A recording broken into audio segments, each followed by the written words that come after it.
एक नेता विधानसभा के सदन में पहाड़ियों के लिए अपमानजनक शब्दों का इस्तेमाल करता है।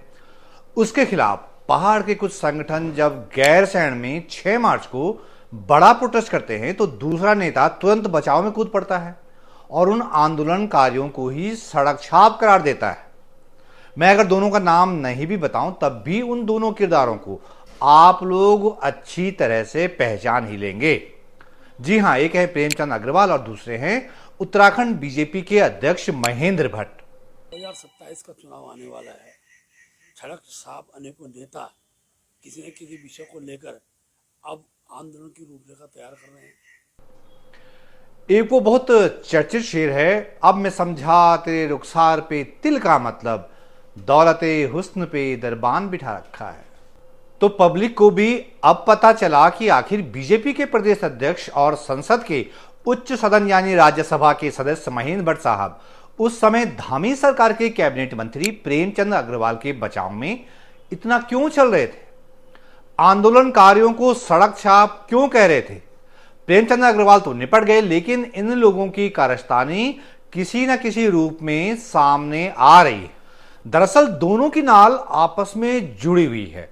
धंधे का मामला जो ठहरा, दोनों के बीच कथित तौर पर कारोबारी रिश्तों का खुलासा करते हुए कुछ सरकारी दस्तावेज इन दोनों सोशल मीडिया में तैर रहे हैं और मजेदार बात यह है कि दोनों से उसका जवाब देते नहीं बन रहा है।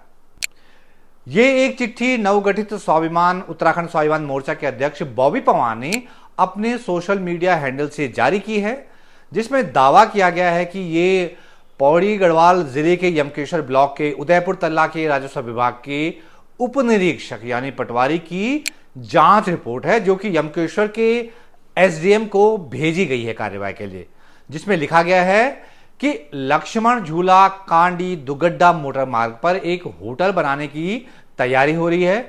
होटल के लिए जो जमीन ली गई है वो पीयूष अग्रवाल पुत्र प्रेमचंद अग्रवाल और अभिषेक भट्ट पुत्र महेंद्र भट्ट और उनके एक पार्टनर के नाम पर है। यानी धामी सरकार से इस्तीफा देने वाले मंत्री प्रेमचंद अग्रवाल के बेटे और बीजेपी के प्रदेश अध्यक्ष महेंद्र भट्ट के बेटे एक अन्य के साथ मिलकर यमकेश्वर ब्लॉक में कोई होटल बना रहे हैं। इसके लिए 3 लोगों ने मिलकर 10 नाली जमीन खरीदी हुई है। जहां पर होटल बनना है वो जमीन चूंकि मेन रोड से कुछ नीचे है, तो वहां तक एक अप्रोच रोड निकालने के लिए प्रेमचंद अग्रवाल और महेंद्र भट्ट के साहबजादे ने कायदे कानूनों की धज्जियां उड़ा दी। अपनी खरीदी गई जमीन से लगती हुई सरकारी जमीन पर उन्होंने अवैध रूप से कब्जा कर लिया और वहां अपने होटल के लिए अप्रोच रोड बनाने के लिए कटान कर दिया। बाकायदा हरिद्वार से जेसीबी मशीन लाई गई और जो लक्ष्मण झूला कांडी दुगड्डा जाने वाली मुख्य सड़क है उसके नीचे की ओर संपर्क मार्ग निकालने के लिए कटान कर दिया। जो सरकारी दस्तावेज सोशल मीडिया पर बहुत वायरल हैं, उसके मुताबिक राजस्व विभाग के सब इंस्पेक्टर ने अपनी जांच रिपोर्ट में दोनों के खिलाफ कार्रवाई किए जाने की एसडीएम से सिफारिश की है, लेकिन एसडीएम यमकेश्वर ने वो जांच रिपोर्ट अब तक कहां दबाई हुई है और अब तक इस मामले में एक्शन क्यों नहीं लिया गया, ये कोई नहीं बता रहा है। इस मामले में सबकी बोलती बंद है। इस जांच रिपोर्ट में महेंद्र भट्ट के बेटे और प्रेमचंद्र अग्रवाल के बेटे दोनों के नाम हैं और मंगा सिंह नाम के उनके एक पार्टनर का नाम भी है। लेकिन सिर्फ ये जांच रिपोर्ट ही सोशल मीडिया पर नहीं घूम रही है। भट्ट और अग्रवाल के पुत्र के नाम जमीन की खरीद के अन्य कागज भी सोशल मीडिया पर वायरल हैं। उनमें दोनों खरीदारों के घर के एड्रेस भी लिखे हुए हैं। तो जो लोग महेंद्र भट्ट के बयान के बाद संदेह जता रहे थे कि आखिर उनका प्रेमचंद अग्रवाल से ये रिश्ता क्या कहलाता है, तो उसकी पुष्टि ये दस्तावेज करते हैं जो कि सोशल मीडिया पर वायरल हैं।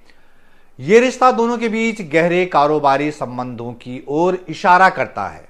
हालांकि होटल के लिए ली गई जमीन दोनों के बेटों के नाम से है। नेताओं के बेटों का बिजनेस करना भी कोई गलत बात नहीं है, लेकिन सत्ता की धौंस में आप सरकारी जमीन पर कब्जा कर लो, ये तो बड़ा संगीन मामला है। कोई दूसरा ऐसा करता तो अब तक कथित धाकड़ साहब के समर्थक वहां बुलडोजर चलवाने के लिए कैंपेन छेड़ देते। हालांकि मैं ये दावा नहीं कर रहा हूं कि ये वही दस्तावेज है या वही महेंद्र भट्ट या वही प्रेमचंद अग्रवाल है, लेकिन दिलचस्प बात यह है कि ये दस्तावेज सोशल मीडिया पर वायरल होने के बावजूद न तो महेंद्र भट्ट के परिवार की ओर से और न ही प्रेमचंद अग्रवाल के परिवार या दोनों के बेटों की ओर से इस बारे में अब तक कोई खंडन नहीं आया है। इसकी दो वजहें हो सकती हैं।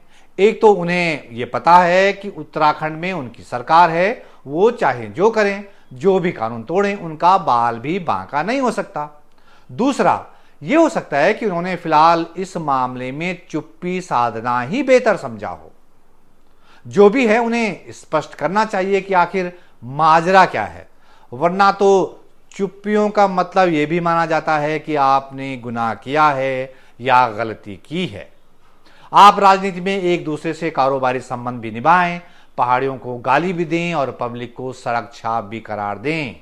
ये कैसे चल सकता है और ये कैसे बर्दाश्त किया जा सकता है?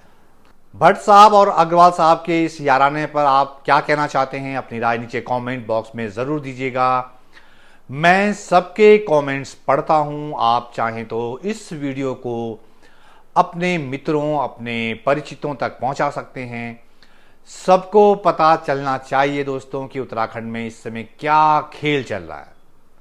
तो इस वीडियो में इतना ही। जल्द एक नए वीडियो के साथ फिर से हाजिर होऊंगा। तब तक के लिए नमस्कार।